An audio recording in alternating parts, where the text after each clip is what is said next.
وَمِنَ النَّاسِ مَن يَشْتَرِي لَهْوَ الْحَدِيثِ لِيُضِلَّ عَن سَبِيلِ اللَّهِ بِغَيْرِ عِلْمٍ وَيَتَّخِذَهَا هُزُوًا أُولَٰئِكَ لَهُمْ عَذَابٌ مُّهِينٌ۔ اللہ تعالیٰ فرماتا ہے لوگوں میں سے کچھ بندے ایسے ہیں جو لہو الحدیث خریدتے ہیں، یعنی ناچ گانے کا سامان خرید کرتے ہیں، جس سے میرے بندوں کو اللہ کے راہ سے دور کرتے ہیں، کیونکہ یہ ایسی بیماری ہے ناچ گانا، یہ شیطان کی ایجاد کی ہوئی چیز ہے، یہ اندر میں نفاق پیدا کرتی ہے۔ حضرت عبداللہ بن مسعود فرماتا ہے کہ یہ ناچ گانا ایسے اندر میں نفاق کو پیدا کرتا ہے جیسے زمین کو پانی دیا جائے تو اسے فصل اور چیزیں ساوک نکل آتی ہے، ایسے اندر میں نفاق نکل آتا ہے اور وہ منافق بن جاتا ہے۔ کیونکہ نامشرک کیا کرتے تھے، جب قرآن چلتا تھا تو وہ ناچ گانے چلاتے تھے،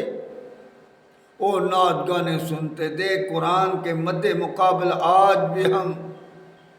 قرآن کے مد مقابل اس کو لے کر آئے ہیں۔ حضرت علی رضی اللہ تعالی عنہ فرماتا ہے، کنز الاعمال میں حدیث ہے کہ اللہ کے رسول صلی اللہ علیہ وسلم نے فرمایا مجھے اسی لیے بھیجا گیا ہے کہ میں ناچ گانے کو ختم کروں اور اس کے ہر سامان کو ختم کروں جو بھی ناچ گانے کا سامان ہے۔ اللہ کا رسول صلی اللہ علیہ وسلم اس چیز کو ختم کرنے کے لیے اس دنیا میں آیا، کیونکہ یہ وہ چیز ہے جس کے وجہ سے ہم اللہ سے دور ہو جاتے ہیں، قرآن سے دور ہو جاتے ہیں، نماز سے دور ہو جاتے ہیں، کیونکہ دوسری جگہ ہے کہ یہ ناچ گانا جو ہے حیا کو ختم کر دیتا ہے اور شہوت کو پیدا کر دیتا ہے۔ دوسری جگہ نیل اوتار کی حدیث ہے کہ حضرت عبداللہ بن مسعود رضی اللہ تعالیٰ عنہ فرماتا ہے کہ ایک رات اللہ کے رسول نے ایک بندے کو گانے گاتے ہوئے سنا تو اللہ کے رسول نے فرمایا اس کی نماز نہیں ہے، 3 دفعہ فرمایا اس کی نماز نہیں ہے، اس کی نماز نہیں ہے۔ ایسی بڑی بیماری جس کو اور اللہ کے رسول صلی اللہ علیہ وسلم نے فرمایا جس نے یہ سنا اور جو اس محفل میں بیٹھا وہ فاسق ہے، اس کے اندر میں فسق ہے، اور اس کے لطف لینے والا، ان کو فالو کرنے والا وہ کفر پر ہے۔ تو آج کروڑے بندے مسلمان کہلانے والے کچھ تو محفل میں بیٹھتے ہیں، کچھ اس کو فالو کہتے ہیں، چند بندے ہیں جو اس سے بچے ہوئے۔ اس لیے آج ہم سارے،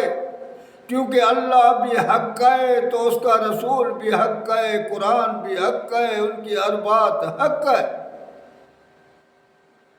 کہ یہ حیا کو ختم کر کے شہوت کو پیدا کرتی ہے۔ تو آج ہم سارے کے سارے شہوات کے پیچھے ہیں اور اللہ کے قرآن سے ہٹ گئے، اللہ کے رسول کے فرمان سے ہٹ گئے۔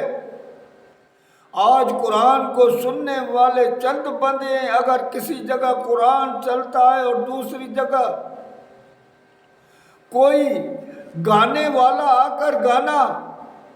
شروع کرے تو وہ سارے بندے وہاں جائیں گے اور ان سے پوچھو گے تو کون، ہم کہیں گے ہیں بھی مسلمان۔